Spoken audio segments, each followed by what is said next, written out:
Променливото и нестабилно време не ги спречи членовите на Сдруженијето на граѓани за морални и духовни вредности Изгрев да поминат еден ден со лицата со интелектуална попреченост.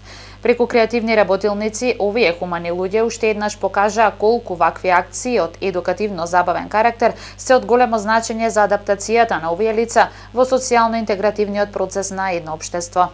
Целта ни е дружење на децата и да изработат нешто со членовите од оваа организација.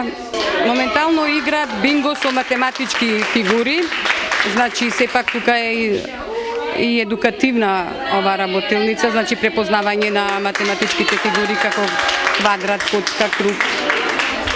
Од социјалниот клуб Порака велат дека секоја соработка и секое внимание кон оваа ранлива категорија граѓани е добре дојдено и упатија апел до сите останати невладени организации и Сдружение на граѓани помасовно и посигурно да се вклучат во поддршката и помошта која им е потребна на овие лица. Ни треба поддршка, како што имаме недостаток на волонтери, пред се волонтери како стручни лица имаме потреба.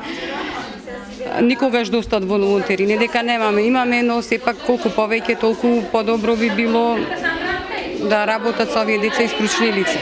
Инаку, поради променливите временски услови и врнежите од дожд, настанот кој требаше да се одржи на могилата на непобедените, овој пат беше дислоциран во просториите на Фондот за поддршка и развој на град Прилеп.